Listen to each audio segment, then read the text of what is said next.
पुरुषार्थ के प्रतिपादक, चंद्रमा के समान शीतल, सूर्य के समान देदीप्यमान चरम तीर्थंकर श्रमण भगवान महावीर स्वामी के चरणों में वंदन।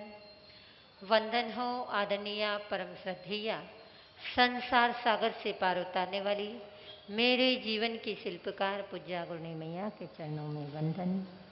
वंदन हो मेरी असीम आस्था के केंद्र पूज्य गुरुदेव जैन दिवाकर चौथमल जी महाराज के चरणों में वंदन। वंदन हो जिनके जीवन में ज्ञानमयी गंगा, योगमयी यमुना, ब्रह्ममयी ब्रह्मपुत्रा सतत प्रवाहित हो, ऐसे आचार्य प्रवर शिव मुनि जी महाराज को वंदन। धर्म सभा में आए हुए धर्म स्नेही बंधुओं, माताएं, बहनों, परमात्मा की महफिल में आप सभी का हृदय से स्वागत एवं अभिनंदन। मौसम की सुस्ती लगता आप सभी में आ रही है। कहते हैं कभी समुद्र के अंदर ज्वार आते हैं तो कभी समुद्र के अंदर भाटे भी आते हैं। आइए मौसम की सुस्ती को जगाने का प्रयास करें, क्योंकि काश सावन भादवों के अंदर बारिश नहीं आएगी तो बारिश कब आएगी। आइए आज का हमारा विस्तार था, आज का हमारा विषय है रिश्ते बने फरिश्ते। हमारे जीवन के अंदर रिश्तों का क्या महत्व है और रिश्ते हमें जीवन के अंदर क्या देते हैं। भारतीय संस्कृति के अंदर एक रिश्तों की बहुत लंबी डोर है। हर व्यक्ति का जीवन में किसी के न किसी के साथ रिश्ता है। काश भारतीय संस्कृति में से रिश्तों की दौड़ को निकाल दो तो भारतीय संस्कृति में कुछ भी नहीं बचेगा। ये रिश्ते हमारे जीवन के अंदर बहुत कुछ देकर चले जाते हैं। याद रखना, अगर रिश्ते नहीं होंगे तो हमारा जीवन अधूरा हो जाएगा। अगर रिश्ते नहीं होंगे तो हमारा जीवन अपंग हो जाएगा। अगर रिश्ते नहीं होंगे तो हम जीवन में खाली रह जाएंगे। अगर रिश्ते नहीं होंगे तो हम जिंदगी में कुछ भी नहीं कर पाएंगे। आइए रिश्ते हमें जीवन के अंदर क्या संदेश देते हैं और इन रिश्तों को कैसे हमें निभाना है, और जिस व्यक्ति ने रिश्ते को निभा लिया वह जीवन में बहुत कुछ हासिल कर गया, और जिसने रिश्तों को तोड़ा, याद रखना आपने देखा होगा एक रस्सी है, काश वो रस्सी मजबूत है तो उस रस्सी से आप विशालकाय हाथी को भी क्या कर सकते हो, अरे पकड़कर रख सकते हो। काश उस रस्सी के टुकड़े टुकड़े कर दिए और उस रस्सी के अंदर गठान बांध दी तो आप हाथी को खींच पाओगे नहीं। एक बार रस्सी के अंदर गठान पड़ जाती है तो वह रस्सी कमजोर हो जाती है, और रिश्तों के अंदर जब गठान पड़ जाती है, रिश्तों के अंदर जब दरार पड़ जाती है तो वह रिश्ते भी क्या हो जाते हैं, अरे कमजोर हो जाते हैं। हम रिश्तों को कैसे निभाएं और रिश्ते हमारे जीवन के अंदर क्या दे देते हैं। बहुत बार आपने देखा होगा जिंदगी के अंदर हर रिश्ता अपने आप में महत्वपूर्ण है। कोई कहता है माँ बेटे का रिश्ता महत्वपूर्ण है, कोई कहता है भाई भाई का रिश्ता महत्वपूर्ण है, कोई कहता है पति पत्नी का रिश्ता महत्वपूर्ण है, कोई कहता है बहन बहन का रिश्ता महत्वपूर्ण है, कोई कहता है देरानी जेठानी का रिश्ता महत्वपूर्ण है, और कोई कहता है सास बहू का रिश्ता महत्वपूर्ण है। लेकिन धर्म कहता है, संस्कृति कहती है कि हर रिश्ते के पीछे कोई न कोई इतिहास छिपा हुआ है। चाहे वो कोई भी रिश्ता हो, चाहे जन्म का रिश्ता हो, चाहे बना हुआ रिश्ता हो। जिंदगी में विचार करना कि रिश्ते हमें सुख देते हैं और रिश्ते टूटते हैं तब हमें दुख होता है या नहीं होता है? होता है। अगर कोई रिश्ते से आपसे जुड़ा हुआ है, चाहे वो आपकी पत्नी है, चाहे वो आपका भाई है, चाहे आपके पिताजी है, चाहे वो दादाजी है, चाहे वो 80 साल के हो गए, 100 साल के हो गए, लेकिन जब वो चले जाते हैं तो आपको दुख होता है, पीड़ा होती है। ये शाश्वत सत्य है कि व्यक्ति जन्म लेगा तो मृत्यु की गोद में सोएगा, लेकिन फिर जानने के पश्चात भी देखिए गौतम स्वामी कितने ज्ञानी थे। 14 पूर्व के ज्ञानी थे ना गौतम स्वामी। लेकिन गौतम स्वामी को भी पता था कि महावीर मुझे छोड़कर जाएंगे, लेकिन एक रिश्ता ऐसा था कि उस रिश्ते के साथ जब परमात्मा गए तो गौतम की आंखों में पानी आया या नहीं आया? आया ना। याद रखना रिश्ते हमें क्या संदेश देते हैं। आइए इस रिश्ते की डोर से आप और हम कैसे बंधे। जिंदगी के अंदर सबसे पहला रिश्ता होता है माँ का रिश्ता। माँ हमारे जीवन के अंदर क्या देती है। जब परवाधिराज पर्युषण आते हैं तो परवाधिराज पर्युषण का दूसरा दिन होता है माँ के लिए समर्पित। तब हम बताएंगे कि क्या माँ का रिश्ता होता है। आइए, दूसरा रिश्ता होता है पिता का। पिता हमारे जीवन का मेरुदंड होता है। काश पिता नहीं होगा तो जिंदगी के अंदर जो नौजवान, जो बच्चा काश पिता का सहारा नहीं लेगा तो वह जिंदगी में आगे नहीं बढ़ पाएगा। तीसरा रिश्ता होता है हमारे जीवन के अंदर, अगर माँ का साया छूट जाता है तो व्यक्ति का बचपन बिगड़ जाता है।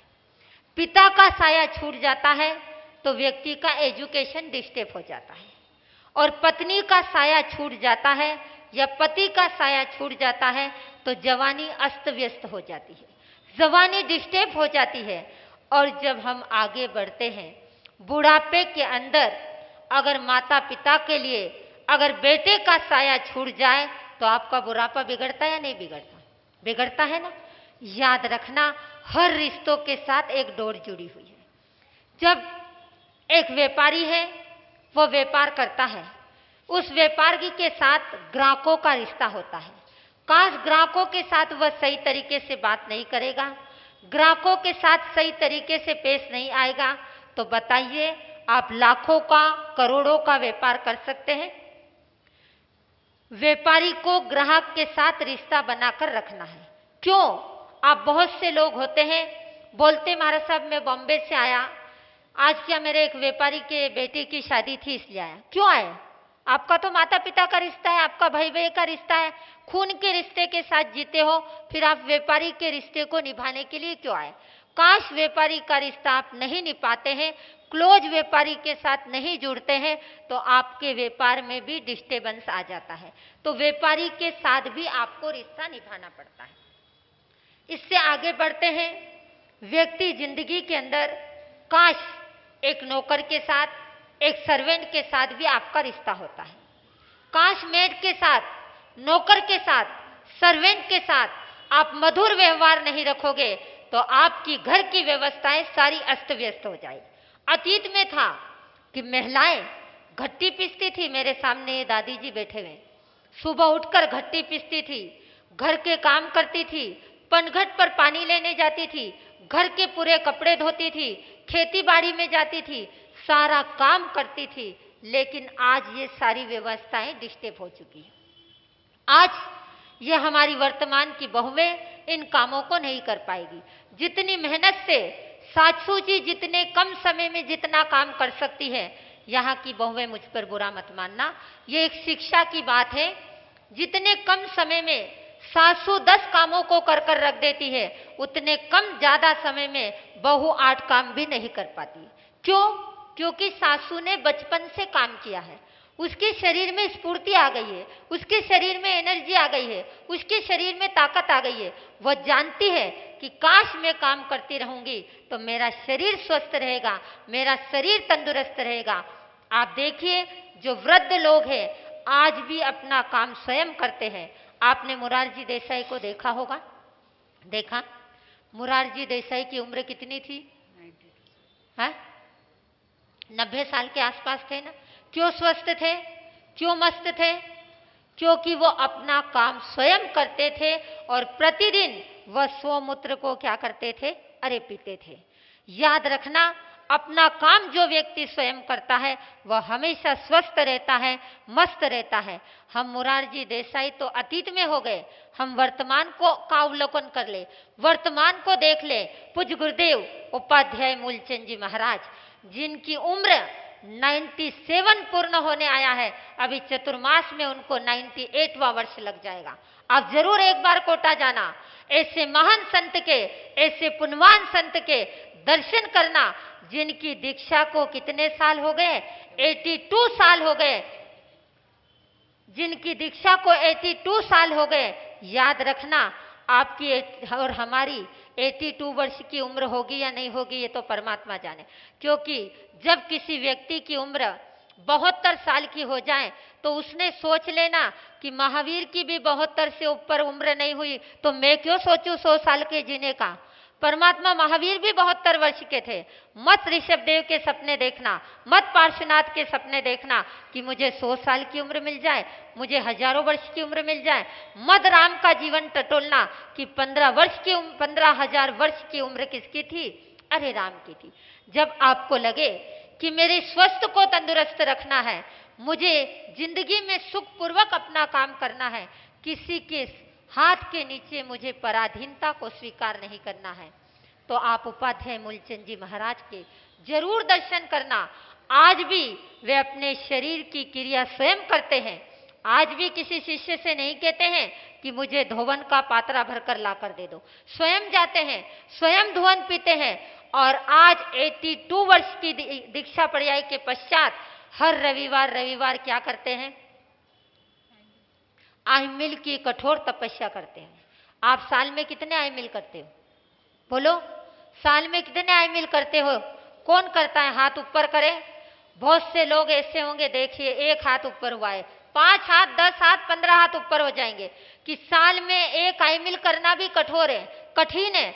लेकिन चिंतन करना, वह महान ऋषि, वह महान योगी, वह फक्कड़ संत जो संपूर्ण जैन समाज के अंदर जिसकी सबसे बड़ी दीक्षा पर्याय अभी वर्तमान में, श्रमण संघ में है नहीं, वर्तमान में सबसे बड़ी दीक्षा पर्याय पूज्य गुरुदेव उपाध्याय मूलचंद जी महाराज की है, जो श्रमण संघ का, जैन समाज का और इस दिवाकर संप्रदाय का गौरव और गरिमा में 4 चांद लगा रहे हैं। याद रखना, स्वस्थता के लिए आप लंबी आयुष मिले तो स्वस्थ रहना। आइए, मैं आपसे चर्चा कर रही थी कि काश नौकर के साथ आपके रिश्ते अच्छे नहीं होंगे तो आपका घर का काम क्या हो जाएगा। अरे काम वाली को अगर आप गालियां दोगे तो दूसरे दिन काम वाली आपके घर आएगी, हैं? नहीं आएगी। कुक को अगर आप गाली दोगे प्रतिदिन, एक दिन भोजन खराब बना कोई बात नहीं, एक दिन समझा दिया, 2 दिन समझा दिया, अगर महीने में 15 दिन बोलते रहोगे उस कुक को कि तुझे खाना बनाना नहीं आता है, लो सेठानी जी रहो तुम, हमने तो नई नौकरी ढूंढ लूंगा। कोई कमी नहीं है वर्तमान में नौकरी मिलने की, लेकिन हमें रिश्तों को कैसे बनाकर रखना है। जब रिश्तों को बनाना है तो हमें मधुरता को लाना पड़ेगा। आइए, रिश्ते की श्रृंखला बड़ी लंबी है।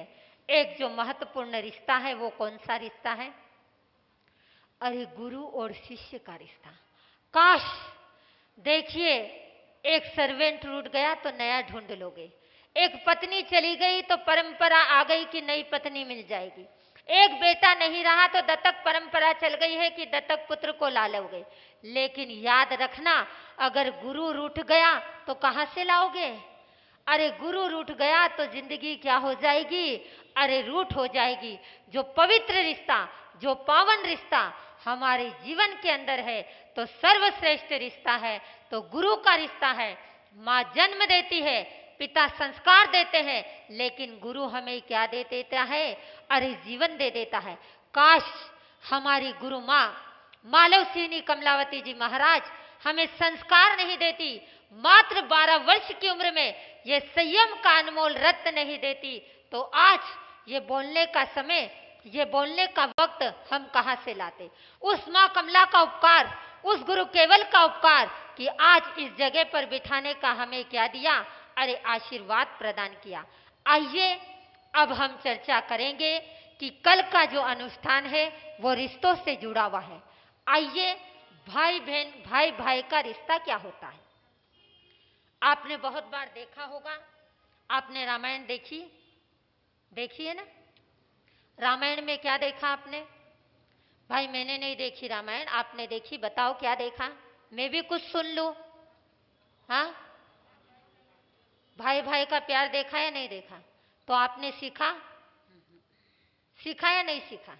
याद रखना, हम रामायण देखते हैं, रामायण के अंदर भाई भाई का जो प्यार है, उस प्यार का वर्णन अगर पढ़ते हैं तो भी आंखों में क्या आ जाता है, अरे पानी आ जाता है। एक भाई कहता है मैं वनवास में जाऊंगा, दूसरा भाई कहता है नहीं मैं जाऊंगा। एक भाई कहता है भैया आप राजगद्दी पर बैठो, दूसरा भाई कहता है नहीं मैं राजगद्दी पर नहीं बैठूंगा। याद रखना, वहां पर राजगद्दी पर नहीं बैठने के झगड़े हैं और यहां पर बैठने के झगड़े हैं। वहां पर कुर्सी छोड़ने के झगड़े हैं और यहां पर भाई भाई कुर्सी लेने का झगड़ा कर रहा है। याद रखना, वहां पर रामायण के अंदर राजपाट को ठोकर मारने के झगड़े हैं और यहां पर राजपाट, धन, वैभव, दौलत, एक भाई को 10 लाख ज्यादा क्यों मिल गए और मुझे 10 लाख कम क्यों मिले। याद रखना, जब ऐसा चिंतन मिले तब जरूर रामायण के चित्र को आपके आंखों के सामने ला लेना। आगे बढ़ते हैं। ये तो वैदिक धर्म की परंपरा देखी। अरे ऋषभदेव का जीवन देख लो। ऋषभदेव के कितने पुत्र थे? 100 पुत्र थे ना। भरत और बाहुबली का नाम आप लेते हैं। जब आपको शक्ति चाहिए, जब आपको बल चाहिए, तो दीपावली में बही खाते में क्या लिखते हो? बाहुबली का मुझे बल चाहिए। आइए, ये भाई भाई के रिश्ते क्या होते हैं। या तो 2 भाई हो, 4 भाई हो तो भी चिंता होती है। वहां पर तो 100 भाई थे। वो पिता धन्य होगा जिसके 100 पुत्र थे और 100 पुत्र का संचालन वो पिता कितनी आसानी से कर लेता है। जब भाई भाई के झगड़े होते हैं, चक्र रत्न प्रकट होने के लिए, तब इंठ्यानु भाई जाते हैं, हे परमात्मा, हे मेरे पिता, हे मेरे मालिक, हे मेरे जन्म देने वाले पिता, मेरा बड़ा भाई कहता है कि मुझे राज्य चाहिए, तुम समर्पित होगे तो मैं चक्र रत्न को प्रकट करूंगा। तब पिता कहते हैं, भगवान ऋषभदेव, तुम क्यों चिंता करते हो? वह राज्य तो क्षणिक है, उस क्षणिक राज्य की क्यों चिंता करते हो? चलो मेरे पास आ जाओ, मैं शाश्वत राज्य के क्या करवा दूंगा? अरे दर्शन करवा दूंगा। इंठ्यानु भाई एक साथ राजपाट छोड़कर संयम ले लेते। भरत और बाहुबली जब 4 प्रकार के युद्ध होते हैं, दृष्टि युद्ध, मुठश्री युद्ध, भुजा युद्ध और वाक युद्ध, लेकिन जब तीनों युद्ध में भरत हार जाते हैं, चौथे युद्ध के अंदर जब मुष्टि युद्ध आता है, जब बाहुबली के पास क्यों बल था? कभी आपने चिंतन किया बल कैसे मिलता है, शक्ति कैसे मिलती है, ताकत कैसे मिलती है, पहलवान व्यक्ति कैसे बन जाता है? कभी चिंतन किया? आज ये भाइयों की घटना सुनकर कल भाइयों का अनुष्ठान करोगे तो जरूर सीखना कि बाहुबली का नाम एक दिन में ऐसा है, एक वक्त ऐसा है, एक समय ऐसा आ जाए, एक पल ऐसा आ जाए कि बही खाते में नाम लिखने की पुनवानी तो आपकी और हमारी नहीं है, लेकिन कोई नाम तो ले ले कि बाहुबली जैसा बल इस भाई के पास है। याद रखना, बाहुबली को बल क्यों मिला? कि जिसने 500 मुनियों की क्या की थी? अरे आस्था के साथ, श्रद्धा के साथ, भक्ति के साथ और दिल के दरवाजे को खोलकर 500 मुनियों की क्या कर ली थी? अरे 500 मुनियों की सेवा की। काश अपे बल चाहिए, काश आपको शक्ति चाहिए तो जरूर किसी संतों की सेवा में लग जाना। चाहे संत बोले या ना बोले, चाहे संत देखे या न देखे। मुझे याद है जब हमारी गुरुवरिया के चरणों में हम रहते थे, उन्हें तो कितनी शिष्याएं थी, अरे 20-20 शिष्याएं थी। हमारा कहाँ नंबर लगता था? नंबर भी नहीं लगता था। लेकिन याद रखना, उस गुरु माँ की नजर, एक नजर ऐसी पड़ी कि हमारी जिंदगी का नजारा क्या कर दिया? अरे उस गुरु माँ ने बदल दिया। जब सेवा में अपने जीवन को समर्पित कर देना, संत मंगलिक दे तो खुशी से सुन लेना, नहीं दे तो वंदन कर कर। संत ने अगर आपकी नजर डाल दी आपके ऊपर तो आपके जिंदगी के नजारे क्या हो जाएंगे? अरे सवर जाएंगे। ये मत सोचना कि संत बोले या नहीं बोले, संतों ने दया पालो कहा या नहीं कहा, संत ने मंगलिक दी या नहीं दी, संत ने मेरी ओर देखा या नहीं देखा। जब ऐसा विचार मन में आए तो जरूर एक क्षण के लिए मूर्ति पूजक संप्रदाय में दिमाग लगा देना कि वहां पर तो मूर्तियां होती है। मूर्तियां कौन सी बोलती है? मात्र मूर्ति को तो हम निहार कर आ जाते। हमारी स्थानकवासी परंपरा में तो ये जीती जागती मूर्तियां हैं। यह हमसे बोल रही है, यह हमको मंगलिक दे रही है, यह हमको ज्ञान दे रही है। और ये जीते जागते मूर्तियां और जीते जागते भगवान आपके चरणों में पगलियां करने आ रहे हैं, आपके घरों में आ रहे हैं। इससे बड़ी पुण्यवानी आपकी क्या होगी? याद रखना, अगर बल चाहिए तो बाहुबली की तरह बन जाना।